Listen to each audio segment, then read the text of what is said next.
Hola, les doy la bienvenida a Epílogo, mi nombre es Frida y en el video de hoy les voy a contar todo lo que leí en octubre, noviembre y lo que llevamos de diciembre, que ya casi se acaba, creo que hoy es 28 de diciembre, entonces pues también a lo que he leído casi todo este mes. Y como pueden ver, estoy en un lugar nuevo, no se acostumbren tampoco a este set porque también me voy a mudar otra vez en un par de meses. Y antes de empezar a contarles sobre mis lecturas, quería contarles como el chisme de mi situación actual. Pero si eso no les interesa y solo quieren escuchar mis reseñas de libros, les voy a dejar aquí en la pantalla indicado a partir de qué minuto empiezo a hablar de los libros. Pero realmente si les gusta el chisme y quieren saber qué ha pasado conmigo, pues rápidamente les cuento que apliqué a un trabajo. Como saben, estaba yo viviendo en Escocia, trabajando, y apliqué a otro trabajo gracias a que se presentó una oportunidad de una vacante que se veía muy bien y me gustó mucho. Apliqué y me quedé, y la vacante es en Estados Unidos, entonces tuve que mudarme. No fue algo sencillo mudarme otra vez transatlánticamente y obviamente requirió como semanas y semanas de temas como administrativos, burocráticos y de vida. Temas de cambiarse de casa, de la renta, de las tarjetas, historial crediticio y bueno, el tema de las visas, de los permisos de trabajo, la misma entrevista de trabajo, cerrar mis pendientes de trabajo en mi antiguo puesto y bueno, empacar, limpiar el departamento en el que estaba rentando, ver lo del depósito, de regreso y bueno, una serie sin fin de trámites y de tareas que tenía que llevar a cabo. Y eso fue a finales de octubre, principios de noviembre. El 1 de noviembre me mudé a Estados Unidos, ahora estoy viviendo en Washington DC, lo cual es como bittersweet porque hay ventajas y hay desventajas. Por un lado, pues a mí me encantaba vivir en Escocia, me encantaba vivir en Edimburgo. La ciudad es preciosa, yo me sentía muy libre y estaba muy cerca de lugares como naturales, lo cual me gustaba mucho. Había muchas librerías independientes y casi que cada fin de semana iba a una diferente. Pero obviamente hay temas como que estoy más lejos de casa. Ahora viviendo en Estados Unidos pues estoy un poquito más cerca de mi familia en México. Y eso sin duda es algo positivo. La oportunidad del trabajo en el que estoy ahora también es una muy buena oportunidad para mi carrera. Y a pesar de que no me entusiasmaba vivir en Estados Unidos, Washington DC es una ciudad que me sorprendió para bien en algunos aspectos y en otros la verdad es que no, pero bueno, luego les podré contar más al respecto de la ciudad. Ahora pues tengo un mes y cacho aquí, entonces siento que no conozco muy bien todavía. Hay muchas cosas que ver todavía. Lo que he visto me ha gustado, pero también hay 2-3 cosas en particular que no me gustan de esta ciudad. Pero bueno, en general me siento como, o bueno, me sentía como el meme ese de no pensé llegar tan lejos cuando apliqué ese trabajo y me lo quedé. Pues la verdad fue emocionante, pero también pues fue un giro de 360 grados. Pero bueno, espero que quedarme aquí en esta ciudad al menos un par de años y no tener que volverme a mudar. Pero bueno, ya veremos qué nos separa el destino. En fin, vamos a empezar con las lecturas que hice en octubre. En octubre, como les digo, estaba yo all over the place intentando cerrar mis pendientes, con el estrés de intentar cerrar mis pendientes en mi antiguo trabajo, y no quería como que leer algo muy pesado, quería algo súper tranquilo, súper relajado y que pudiera leer de manera muy ligera. Y bueno, dije, seguramente este libro que saqué de la biblioteca, que es The Bookshop, de Penelope Fitzgerald, pensé que iba a ser como una muy buena opción porque pues tiene 160 páginas más o menos, es un libro muy corto y es una autora que yo ya había leído y que sí me había gustado, y además es una autora premiada. Entonces dije, y el libro tiene una adaptación de película que yo ya había visto y sí me había gustado hace muchos años. Entonces como que yo medio ya sabía de qué iba la historia, pero adentrarme a este libro fue súper, contrario a todo lo que yo pensaba, fue súper difícil porque me tardé un mes casi leyendo este libro. Desde que lo empecé, como que cada vez que lo leía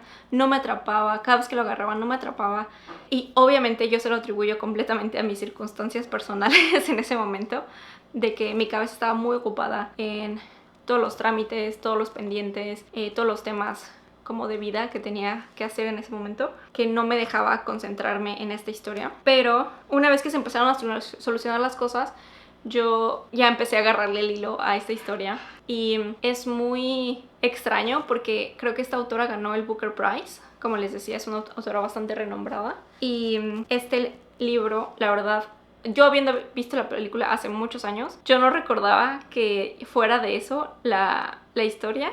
Y después de leer el libro, volví a ver la película. Y bueno, ahorita comentamos sobre eso. Pero de verdad que no sé qué onda conmigo, pero yo no recordaba para nada muchas de las cosas muy importantes que pasan en esta historia. Como que en mi cerebro era una historia como bonita de una señora que abre una librería en un pueblo. Pero bueno, todo esto para decirles de qué va este libro. Nos habla de Florence Green, que es una viuda joven. Tiene como, no sé, 40 y pocos. Y su esposo murió en la guerra. Y entonces ella como que siempre había tenido este sueño, junto con su esposo, de abrir una librería. Y en el pueblo en el que vive, que es un pueblo costero en Inglaterra, súper chiquito, no había librerías. Entonces ella tiene como que esta meta o este objetivo personal de abrir la primera librería del pueblo, o la primera librería en muchísimos años, y le pide un préstamo al banco. Al ejecutivo de cuenta que la atiende es sumamente grosero en el sentido británico, en el sentido como de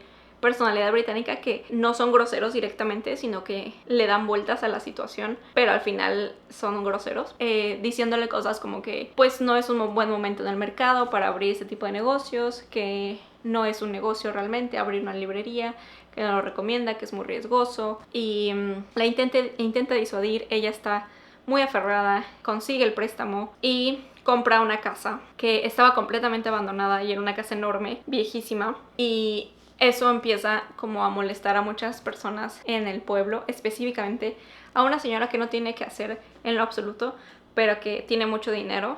Y esas son las peores personas porque son las más chismosas, las que se meten, las entrometidas. Y esta señora empieza a convertir en su objetivo que Florence no pueda abrir la librería en esa casa. Y empieza a mover como que todos los hilos dentro de la sociedad de este pueblo para decirle, y le dice como que en la cara en las fiestas así de pueblo, les dice como, ay, qué pena, queríamos convertir esa casa en un centro de artes y de creación y de creatividad y no sé qué. No sé si la podamos disuadir de que compre esa casa y la convierta en una librería.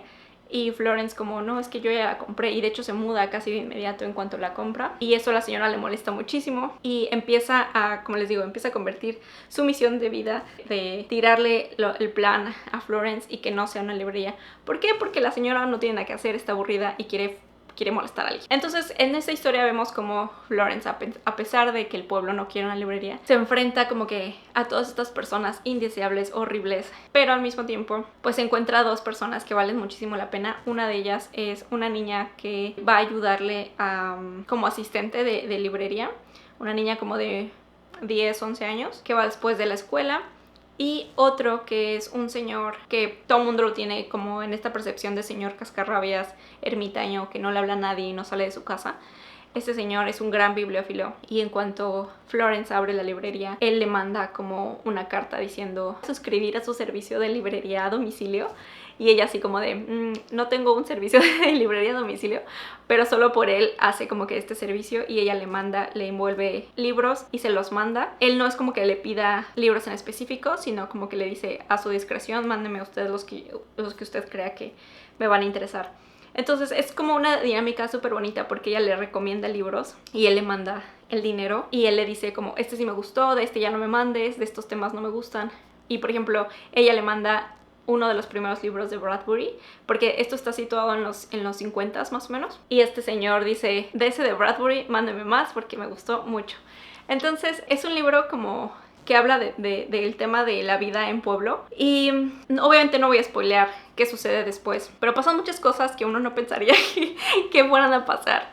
Y en la película creo que es muy fiel al libro. Obviamente hay ciertas cosas que le agregan para hacerlo más interesante a un público audiovisual, pero en general la historia raíz es muy parecida. Pero a mí me sorprendieron dos cosas. Uno es que no termina, digamos, de manera... Es que no quiero spoilear nada, pero digamos que no tiene un final feliz. Y yo no me acordaba de eso para nada. Pero bueno, Este libro en realidad se resume en la frase de pueblo chico, infierno grande, porque sí que molestas personas las que no tienen nada que hacer con su vida y se meten en la vida de otros, nada más por molestar. Al final le puse 3 estrellas porque está bien la lectura, pero no es algo imprescindible, no es algo que recomiende realmente, solamente para las personas que pues les gustan los libros, les gustan las historias alrededor de libros y que no necesariamente estén buscando algo cozy, entonces se las recomiendo. Después de eso leí If We Were Villains de M.L. Rio, y este lo leí porque en el club de lectura en el que estaba era el libro del mes de octubre, porque pues era Dark Academia Season. Y este libro es Dark Academia y siempre se recomienda para fans de The Secret History. Por cierto que si no han visto mi reseña de The Secret History, se los voy a dejar aquí porque ha sido uno de los videos más exitosos de este año, creo. En fin, If We Were Villains, creo que me validó muchísimo que el día que discutimos esto en el club de lectura, muchas de las personas opinaban muy similar a lo que yo opiné del libro. Pero bueno, me estoy adelantando un poco. ¿De qué va este libro?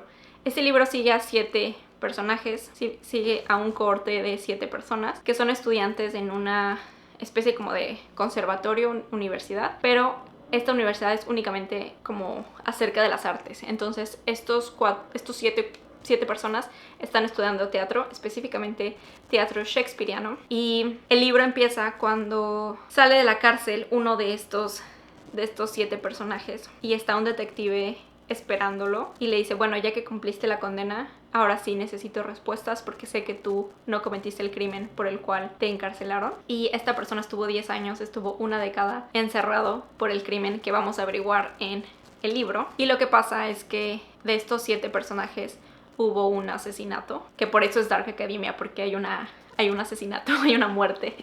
Y entonces saltas de ese presente donde está saliendo de la cárcel a toda la remembranza de lo que pasó 10 años antes y te va contando la historia de ese último año de universidad de este grupo de personas, de este grupo de chicos, y qué fue lo que pasó entre ellos para que desembocara en una muerte. Una muerte muy agresiva, por cierto, pero bueno. Y lo que sigue en el libro es como muy anecdótico de lo que pasaba entre ellos, como todos empiezan siendo amigos y luego algo ocurre que empieza a romperse esta fábrica que hilvanaba todos los hilos que era su amistad. Y es muy interesante esa parte como de estudio de personaje, diría. Pero hay cosas que no me convencieron del todo. Uno es que obviamente no les voy a decir quién se muere ni nada, pero uno de los personajes no entiendes por qué eran amigos de este personaje. O sea, la autora no le dio ni una sola cualidad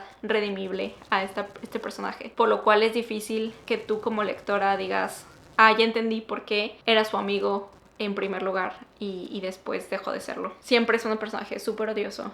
Entonces a mí me costó trabajo entender por qué eran amigos. Luego hay otro tema que es que como todos son estudiantes de teatro, de Shakespeare, se la pasan hablándose entre sí con líneas y versos del bardo, lo cual sé que una de las críticas de algunas personas sobre este libro es que es completamente irreal, que la gente habla así, que sean tan presuntuosos, que es un poco el punto de Dark Academia, que la gente es presuntuosa y nerdos, básicamente. Entonces eso realmente no me molestó del libro, no me molestó que se hablaran en versos, más bien siento que había demasiados personajes y no suficiente profundidad para cada uno de ellos. Creo que de estos 7 personajes hay 3, quizá 4 que son más o menos tridimensionales y los demás realmente tienen 1 o 2 características únicamente. Entonces no veo realmente por qué. Algo que decían en el club de lectura es que la autora pudo haber comprimido estos 7 en 4 y hubiera salido muchísimo mejor.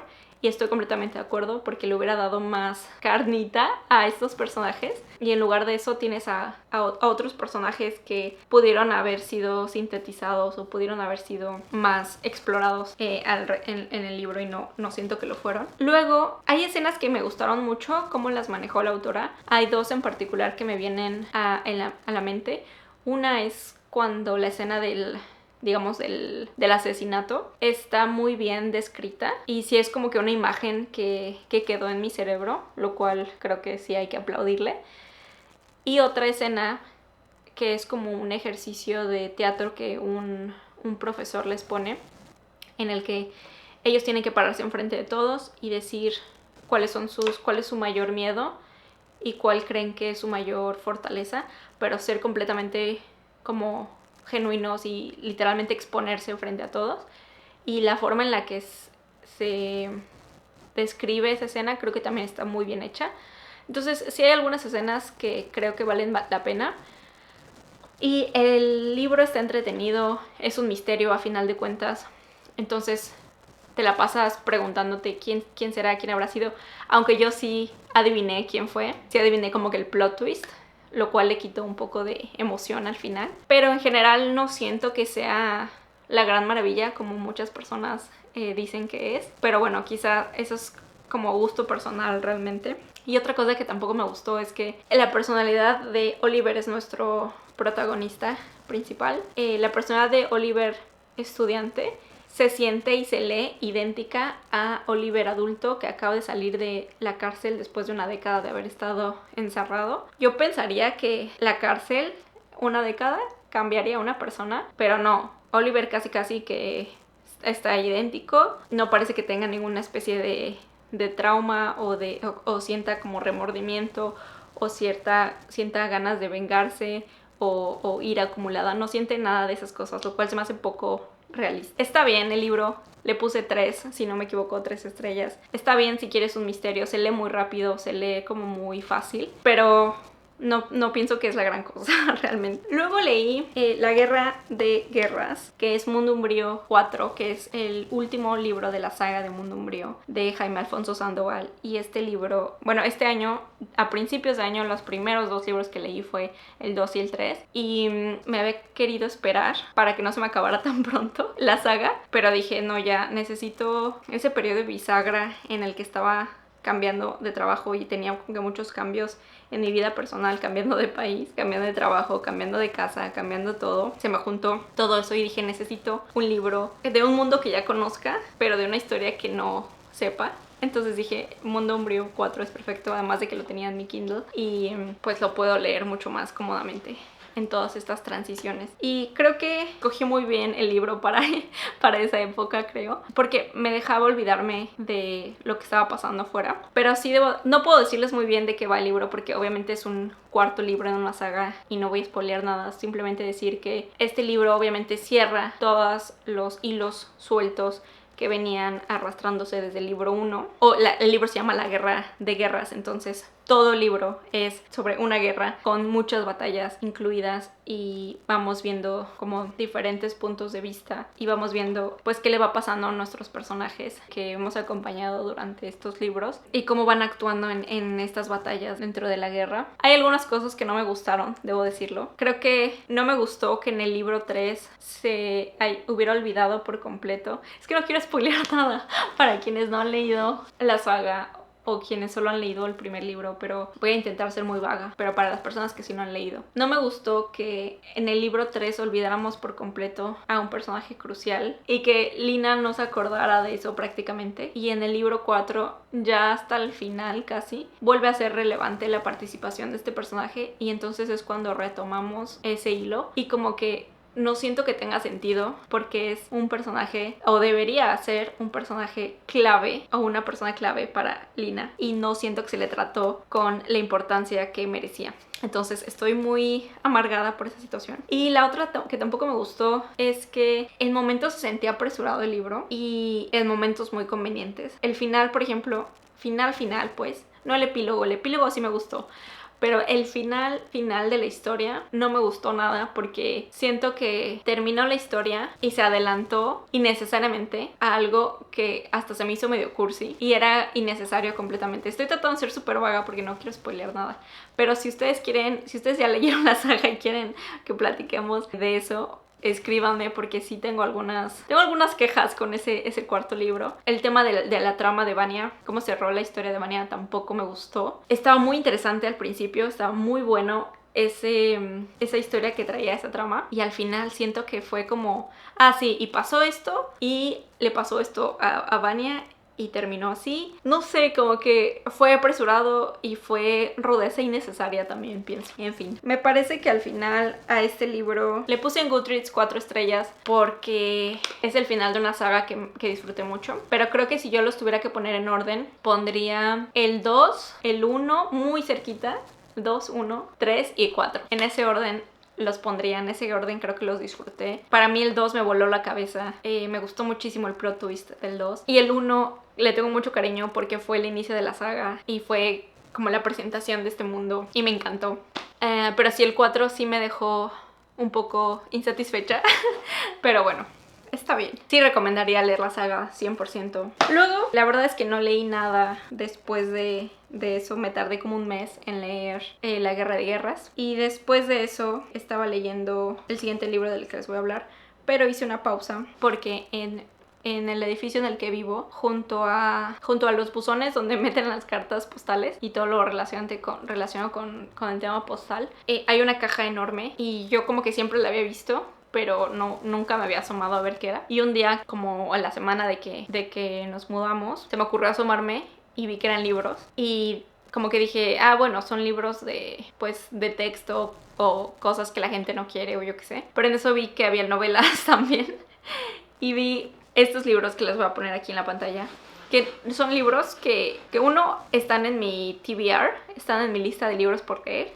Y dos, sí son libros bastante famosos. Entonces me sacó un poco de onda de que estuvieran ahí. Y traté de buscar, había un QR en la caja, lo escaneé, no funcionaba. Supongo que ese QR inicialmente te decía de qué eran esos libros, para qué era o qué proyecto estaban haciendo con eso. Entonces dije, bueno, seguramente es como un Little Free Library de la comunidad de este edificio. Entonces yo dije, bueno, seguramente se trata de eso. Y vi que estaba Sea Prayer de Khaled Hosseini. Y ese es un libro que sacó, creo que es su libro más reciente, de hecho, y es un libro ilustrado. Y dije, bueno, en lo que averiguo de qué es esta caja, voy a ir a leerlo. Y como es súper rápido de leer, pues lo regreso en cuanto termine de leerlo. No creo que eso afecte a absolutamente nadie. Y eso fue lo que hice. La verdad es que este libro te lo lees en 15 minutos. Y les recomiendo fervientemente que si lo ven en librerías, literalmente lo lean en la librería, porque vale muchísimo la pena esta mini historia, que bueno, ni siquiera es una historia, es como una carta que le escribe un padre a su hijo. Y es una carta muy corta y viene ilustrada. Y esta carta habla sobre cómo este niño pues no conoció lo que sus papás conocieron. Está situada en Homs, en Siria. Y esta carta le está hablando al niño, diciéndole como, tú no conociste esto y la ciudad era así. Y ahora tú lo único que conoces es pues el bombardeo, y puedes reconocer qué sangre es reciente y cuál sangre pues ya no hay nada que hacer, casi. Y todo lo que ha pasado para que su hogar, su casa se convirtiera en una zona de guerra. Y le está diciendo eso a su hijo en esta carta porque el niño está dormido y al otro día van a emprender el viaje a intentar salvarse. Y es una historia súper dura. Es el único libro que he leído en todo el año que me ha hecho un nudo en la garganta de esa magnitud, y es el libro más corto seguramente que he leído. Hosseini es un excelente escritor. Yo a él ya lo había leído con Cometas en el Cielo, que es un libro que me traumó. Y es súper triste leer esta carta de un padre a su hijo y cómo le pide y le ruega al mar que por favor no se lleve a su hijo. Y se me cierra la garganta hablando de esos temas, porque es un tema real. Creo que es lo más triste de estas historias, que no es ficción, sino que es algo que es real y que está ocurriendo. Y pues este libro lo hizo este autor para denunciar el tema del trato a refugiados, no solamente de Siria, sino pues todo lo que ha pasado en Afganistán, en Irak, ahora en Gaza. Y todo lo que se recabe de la venta de este libro está siendo donado a la Agencia de Naciones Unidas para los Refugiados. Y esta historia, bueno, Hosseini se inspiró o la hizo a manera de respuesta de cuando hace unos años, no sé si recuerdan, que hubo todo un movimiento global porque en las noticias salió el cuerpo de un niño de 3 años que había llegado a las playas de Turquía, me parece, y fue como una foto que recorrió todo el mundo. No lo voy a poner aquí porque eso es otro tema de cómo perpetuamos un poco la violencia a través de la fotografía, pero fue una noticia internacional. En redes sociales habló mucho de eso, y Hosseini hizo este libro como respuesta a eso también para hablar sobre el tema de los refugiados, sobre la urgencia que representa este tema en general, sobre todo en países de Medio Oriente. En fin, es un libro que recomiendo muchísimo, le puse 5 estrellas porque de verdad me movió mucho y es muy muy corto, o sea, de verdad no hay pretexto para no leer este libro. Luego leí uno de los mejores libros que leí en este año y esperen que este libro esté en mi top de lecturas de este año, pero es The Adventures of Amina Al-Sirafi de Shannon Chakraborty, y de verdad que libro me encantó. De hecho, no sé si pueden ver, pero ya se está borrando el título de tanto que lo estuve agarrando. Por alguna razón se borró la letra, se está borrando, lo cual me pone triste porque amo esta portada. Pero bueno, ¿de qué va este libro? Obviamente seguimos a Amina Al-Sirafi, que es una mujer como de 40 y tantos años. No se nos dice con exactitud la edad, pero por el hecho de que tiene una hija de 10 años y por algunas cosas como contextuales que narran el libro, más o menos yo le calculo unos 40 y pico. Por ejemplo, tiene un dolor en una rodilla muy agudo, que siempre está hablando del dolor de rodilla que tiene. Y Amina Al-Sirafi era una navegante, era una pirata, tenía su barco y tenía su tripulación e iban pues literal buscando aventuras, pero no solo eso, sino pues obviamente riquezas, dinero y cómo sobrellevar la vida. Y Amina tiene como que este amor al mar y a la vida en alta mar en general. Pero cuando empieza la historia, Amina está retirada, ya no es oficialmente, ya no es una pirata, vive con su hija en un lugar alejado. Por cierto que esto está situado en lo que hoy en día sería, creo, Yemen y Qatar y más o menos esa zona, porque obviamente se van moviendo a lo largo del libro, pero digamos que está entre el Golfo Pérsico y el Mar Rojo y el Golfo de Adén, más o menos. En fin, está retirada y de repente llega una señora ya anciana y le dice: secuestraron a mi nieta. Es una anciana adinerada y con mucho poder, y le dice: secuestraron a mi nieta, casi que solo tú puedes salvarla, necesito que la encuentres porque no sé a dónde se la llevaron, ya hace 2 meses que se la llevaron y necesito que la rastrees, que la encuentres y la traigas de regreso a mi casa, y a cambio te voy a hacer millonaria. Y Amina, como necesita dinero, tiene una hija y le encantan las aventuras y es súper ambiciosa, dice: pues bueno.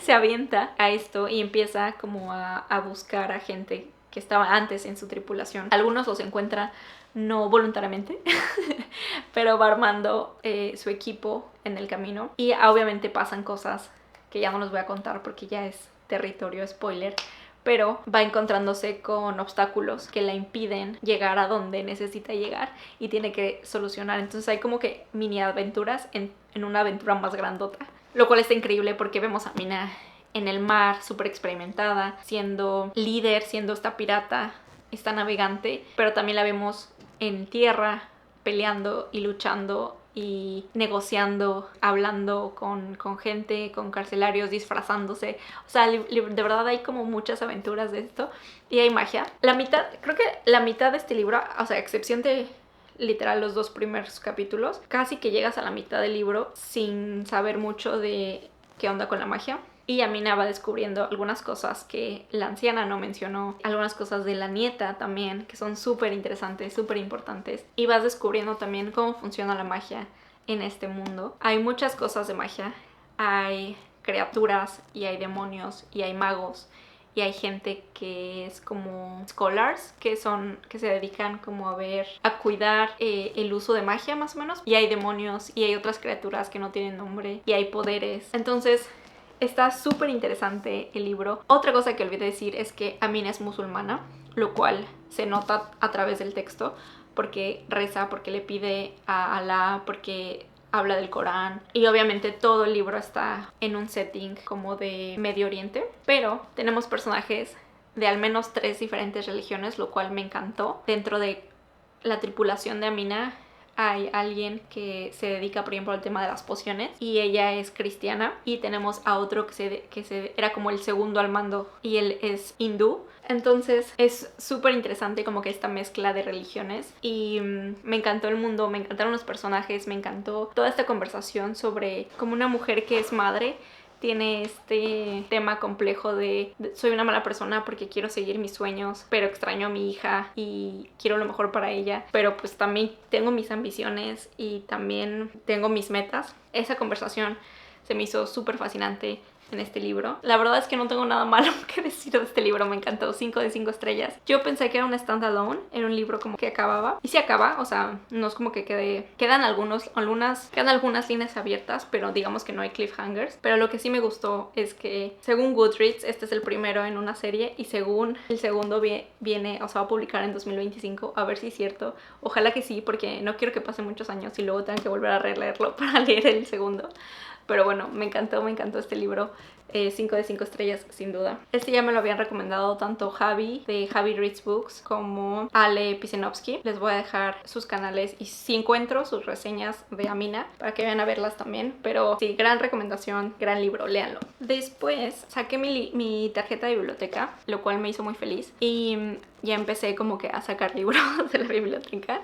Y me acuerdo que la primera vez que fui, vi que en la sección de novelas gráficas estaba Lord Olympus, pero estaban los volúmenes del 2 al 5, creo. No estaba el 1. Y dije, ay no, necesito buscar el 1 en algún lugar. Y como, no sé, 2 semanas después, estaba yo en una librería de viejo y encontré el volumen 1 en $10. Y dije, bueno, pues de una vez lo voy a comprar, lo voy a leer. Y ya del 2 al 5 lo saco de la biblioteca. Miren, les voy a enseñar como el arte un poco de Lord Olympus. Y bueno, este es una historia como contemporánea, por así decirlo, de la mitología griega, específicamente de la relación de Hades y Perséfone. Pero está increíble porque, o sea, empieza la escena en Olympus, en el Olimpo, cuando Perséfone va llegando como que a vivir en Olimpo, porque antes vivía en la tierra con su madre Demeter, y su madre Demeter es súper mamá helicóptero.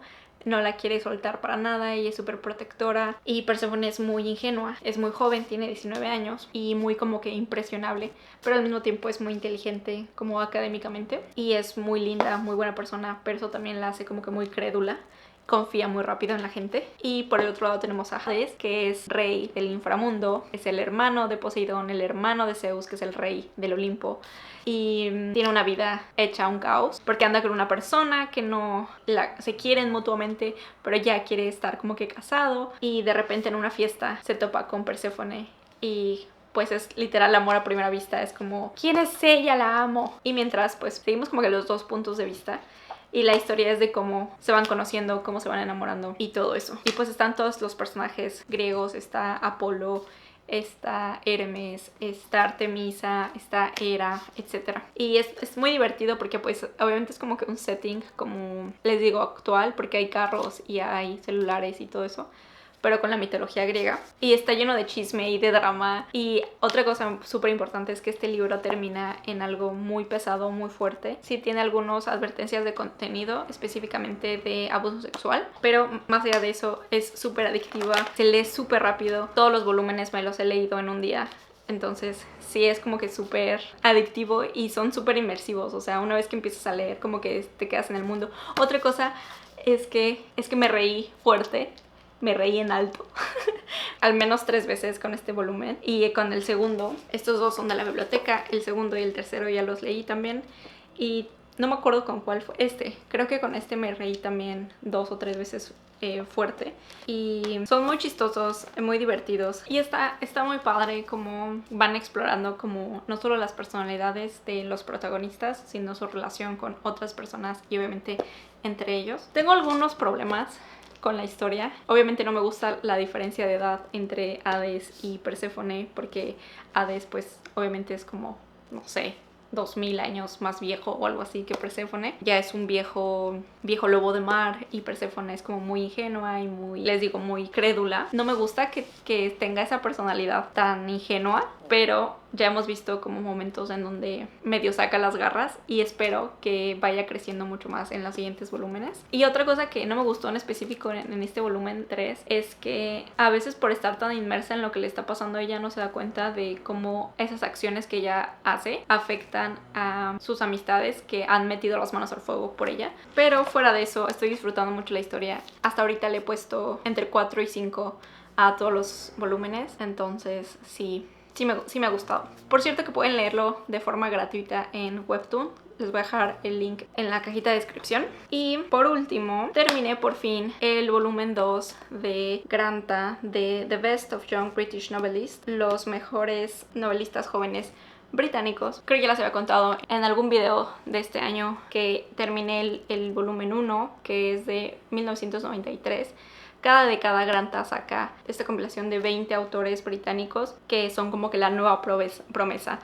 Y pues obviamente son jóvenes y son como que los que prometen que van a ser grandes, ¿no? Entonces estoy haciendo un proyecto que eventualmente tendrá su propio video, pero ya leí el volumen 2, fue el año del 93. Este es el volumen 3, que salió en 2003, y ya empecé el volumen 4, que salió en 2013. El 1 no lo he leído porque no lo he conseguido, pero eventualmente espero conseguirlo. Y bueno, como siempre, estas colecciones de autores traen cuentos que son una joya y traen cuentos que son X, pasan completamente inadvertidos, o peor, te dejan un mal sabor de boca. De estos, creo que el que más me gustó es el de Sarah Waters. Sarah Waters, como sabemos ahora en 2024, es una autora súper reconocida británica, entonces creo que ahí sí Granta sí latinó muy bien. Algo que tengo que decir de este volumen en general, en comparación con el volumen del 93, es que este trae muchísimo más cuentos con presencia queer, con presencia de personas LGBTQ, lo cual me gustó mucho y no espero menos de los siguientes volúmenes, pero pues veremos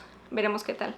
En total, hay cuentos aquí de 5 estrellas y hay cuentos de 2 estrellas. Todos los califiqué de forma individual, pero pues si haces un promedio sale como 3.5, como es común en este tipo de colecciones. Y pues ya para terminar, hay 2 libros que estoy actualmente leyendo. Estoy leyendo White is for Witching de Helen Oyeyemi, que es esta autora británica nigeriana, y voy a la mitad, voy al 50%. Espero terminarlo igual antes de que acabe el año. Les voy a platicar más de esto cuando acabe. Está interesante, pero necesito terminar de leerlo para comentarles qué tal. Pues eso es lo que he leído en estos últimos 3 meses del año y lo que estoy leyendo actualmente. Cuéntenme ustedes qué han estado leyendo y si han leído alguno de estos, cuéntenme si les gustó, si no les gustó. Y pronto espero volver con mi top de libros de 2024. Si se quieren ir adelantando, también me gustará saber cuáles son sus top 3 o top 1 de libros de 2024. Hasta entonces, y como siempre, muchas gracias por verme, muchas gracias por escucharme y nos vemos en el próximo episodio. Hasta luego.